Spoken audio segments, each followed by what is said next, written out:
Bon, bah, il y a du soleil.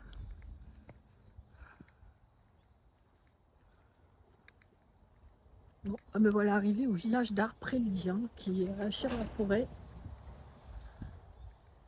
On va voir s'il y a des choses intéressantes. Visiblement, il y a des constructions à base de bouteilles, de plâtre, de bois.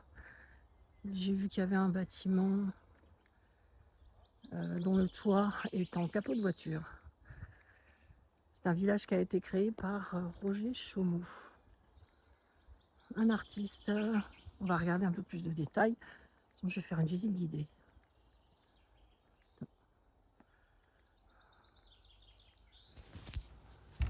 Alors cet artiste, Roger Chaumont, en fait, il est né en 1907. Il a fait les beaux-arts à Paris. Il a même gagné des prix. Mais après la guerre, enfin, ils ont eu une période avec sa femme prospère, sans souci. Mais il se trouve qu'après la guerre, il a passé 1 an dans un camp en Pologne. Il est revenu. Et donc tout était différent. À la fois le contexte et puis en fait le personnage qui a été marqué par la guerre. Donc il a commencé à faire des œuvres qui étaient très différentes de ce qu'il faisait avant. Puis bon, la période n'était pas facile du tout pour arriver donc à gagner sa vie. Et il se trouve que sa femme, pendant la guerre, avait acheté un petit terrain donc dans la forêt de Fontainebleau. Et c'est là qu'il a commencé à faire des allers-retours entre Paris et Fontainebleau, qu'il a commencé à travailler donc sur ce site qui est à Chères-la-Forêt, pour être un peu plus précise. Et au bout de quelques années, en fait, comme la ville ne lui convenait pas du tout, eh bien, il a vécu totalement sur le site en question. Donc, en faisant ses œuvres qu'il a donc élaborées, en allant récupérer beaucoup de choses qui étaient jetées par la société. Donc, il allait, entre autres, dans la déchetterie, je crois, qui était au Vaudoué, parce qu'elle ne doit plus être au même endroit, récupérer beaucoup de choses. Il a aussi eu des amis donc, qui l'ont aidé dans cette entreprise. Et c'est ainsi qu'il a créé plusieurs bâtiments que nous allons voir. Alors celui-ci, c'est le refuge, qui a le toit en capot de voiture.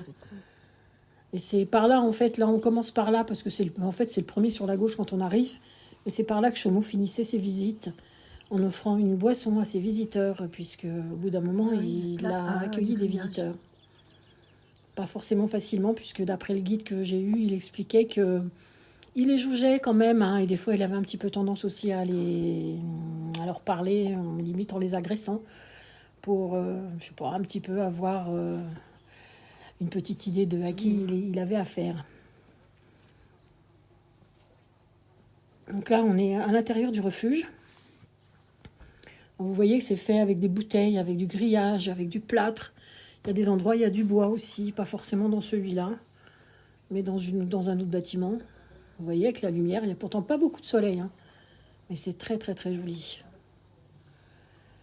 Bon, c'est pas un bâtiment, c'est un bâtiment maintenant qui a plus de 60 ans, parce qu'il a dû être fait dans les années 1960.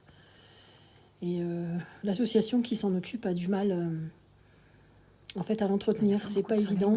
Ils ont déjà restauré le haut, qui est fait avec les capots, et ça se voit parce que ça rouille en fait. C'est sur ce site qu'il va découvrir le bois brûlé. Et après une unique exposition à Paris, donc avant la guerre, à la galerie Jean Camion, où, d'après donc le guide, il a pas bien traité certains acheteurs. Et en fait, au final, il a absolument rien vendu. Voilà, donc après cette exposition, il décide de ne plus retourner à la ville et il se consacre uniquement à la création, exerçant divers petits métiers pour survivre. Et ensuite, jusqu'à sa mort, il vivra en ermite dans la forêt et dans la solitude. Et le plus grand dénûment, il va créer son village d'art préludien. Donc là, on vient de voir la maison qu'il a fait construire de façon classique et qu'il a peinte. Et là, c'est l'église des pauvres. Il y a quelques-unes encore de ses réalisations, puisqu'il y a beaucoup de ses œuvres, en fait, qui sont stockées à Vendôme pour les protéger.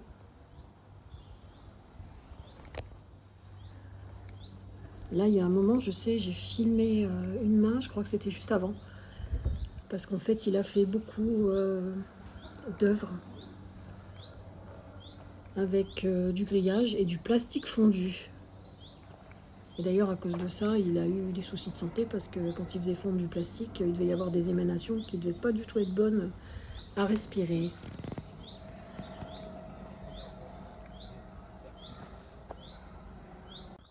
Alors, le guide nous a expliqué ce que c'était que l'art préludien. Alors, en fait, c'est un prélude à un art nouveau et aussi à un nouveau monde. Nous voilà au sanctuaire des bois brûlés, puisque donc après la guerre, la Chaumont, avec des difficultés pour avoir des matériaux pour son art, puisque certains matériaux coûtaient très cher, eh bien il va utiliser les matériaux dont il va disposer. Alors ça peut être des pierres qu'il trouve sur le terrain, c'est du bois, c'est tout un tas de choses, donc c'est des choses recyclées. Et en l'occurrence, avec du bois, il fait des sculptures et en fait, il les brûle. Voilà, et ça c'est le sanctuaire des bois brûlés. Il y en a quelques-uns qui sont à l'intérieur du bâtiment. Ce bâtiment, apparemment, il a commencé en pierre très classique, puis ça lui plaisait pas. Vous voyez là les fondations, ça lui plaisait pas et du coup il a continué autrement. Alors vous voyez le plâtre qui est mélangé quelque chose, mais je ne sais plus quoi et je n'ai pas retrouvé l'information. Les bouteilles, enfin différents objets en verre. Là, on vient de passer quelques bois brûlés qui sont à l'intérieur, puisque comme j'ai dit tout à l'heure, il y a beaucoup de ces œuvres qui sont stockées à Vendôme.